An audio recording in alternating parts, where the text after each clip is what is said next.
Hey, what's up? It's Jim, and today I'm going to talk about The Exorcist Believer.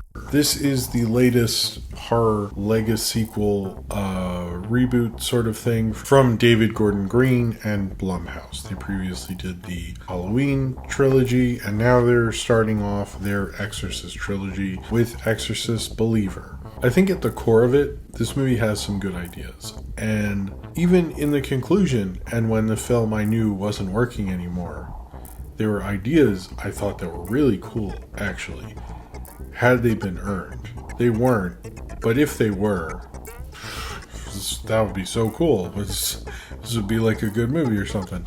Too bad it's not. I think there are a lot of problems with this movie, and there are a lot of problems with the idea of following up The Exorcist. It is a direct sequel because of Ellen Burstyn, but it never really, and I've heard from other people, not sure if it does count Exorcist 2 or Exorcist 3 or any of the other stuff. Like, no one's actually really sure about that one. It seems to me just like definitely follows up the Christy McNeil from the original with Ellen Burstyn. That we know, but whatever. But this does play very much like the follow-up, a legacy sequel, or something like that.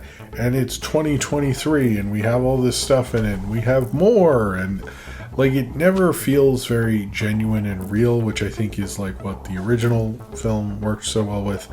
And this film, it sort of gets there at the beginning, or at least something close to that, but there's a point where this film sort of turns, and it just isn't, this is just not constructed very well. It is a bad script, and it stinks because you can kind of see, oh yeah, that could work, what you're ultimately doing. It could work.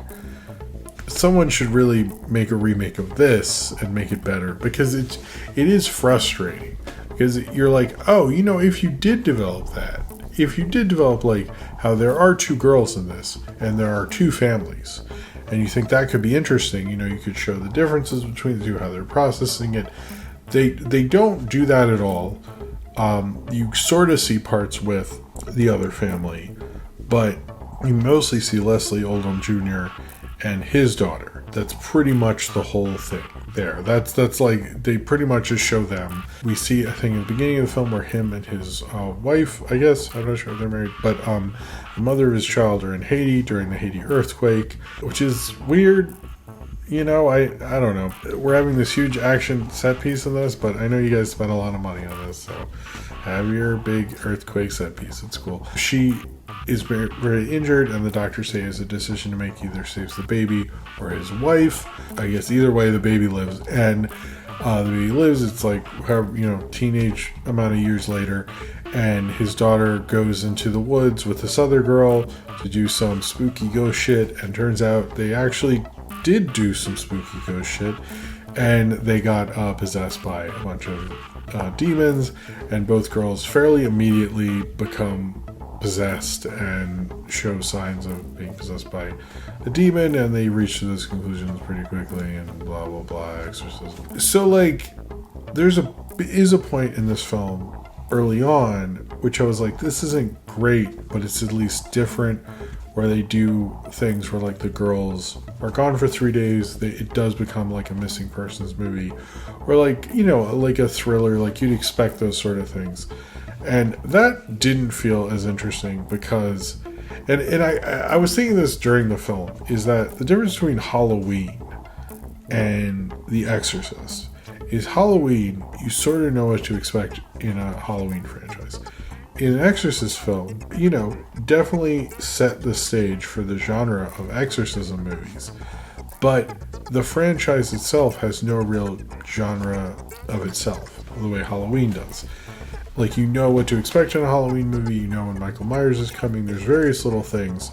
In an Exorcist film, that isn't really established with the audience very well. You're mainly just trying to do the original movie, which a lot of people have, and it's almost like what they're trying to say with this, and it feels like very much in that Force Awakens, the idea of like, well, we want you to get back into The Exorcist. Remember The Exorcist, the movie we presume you liked, I don't know. But it comes off more of like the original Halloween 4 I guess. Like that kind of movie where it's like they want the kind of safe, like, one you'll be okay with, and it really felt like a horror sequel that you'll be okay with and will go down and give you everything you want. And that does feel like this a lot. Like the 2 girls getting possessed, I was like, hey, that could be cool. That's at least different. And there's certain points in this where it's like it hints at a really interesting idea. Particularly, like the ending pisses me off because I was like, that could be so cool if you did this right. That could be some Twilight Zone shit right there. And instead, you messed it up because I don't know who the other family is, like, at all. Like, I just don't know them. And like, I hate when movies are like, it's about 2 families and the other family's like not in it. You're like, why are they here? I don't even understand. I don't know these people. Like, what's going on with that? It tries to mess with the format of the original Exorcist and kind of split things up between like different people. You know, Ann Dowd, who's good in this, and she's a great actress, and I like her. But she's both the priest who's lost faith, but also like there's a priest there who's doing that, and then there's a neighbor, and then like there's like 3 different denominations of spiritual leaders. There's a priest. There's Ann Dowd, who's a former thing. There's a spiritual healer person, and then there's like a regular Protestant priest, and they're all there like it's like superheroes, or like I did not understand what was going on there. Like why are there so many fucking people in an exorcism? It's like a block party. Like, what's going on?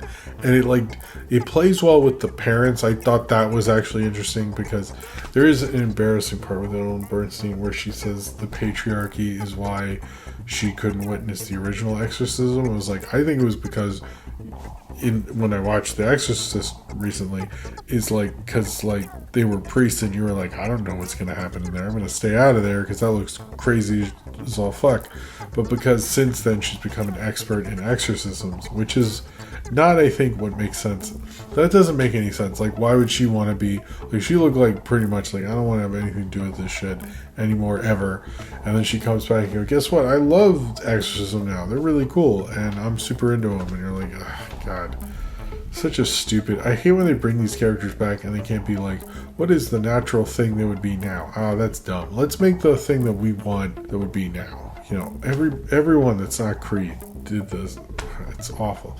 And it stinks. Although I do like that Ellen Bernstein's in this because she like has it, even though the way she delivers lines is like definitely someone from the 60s and 70s. And like, I loved her acting with Leslie Odom Jr. because he's so modern and she is just like definitely stuck in the older way, but not in that way. Like, it kind of works better because you're definitely watching someone from the past as a viewer, especially if you like older films like I do and stuff. And like seeing that in a juxtaposition with him, I thought was really kind of cool, actually. It's really like there's so many things they have to acknowledge, they don't really get to tell a clear story, and I think that is one thing. Like, if you're gonna do these like prequel whatevers, you got to go back to what would made the original film and the original concept so cool that started off the franchise. And I think like all these films are more concerned with how do I get the audience to come in and like this enough, just enough to see more of these. And I think like the difference between most of them and like a Creed was like, well, what would you do this like now? How would this be now? And we're going to do our best efforts to update this to the now. And all the rest of them are like so insecure, and this one is even more so. And I get The Exorcist is a huge horror film title, and like you think you have 3 priests and 2 girls, and like maybe the next one will have 4 girls and priests from every denomination, but it came off as like that Saber's always like, we don't want another Burger King Kids Club, or like that idea of like maximum amount of diversity or something just for the sake of it.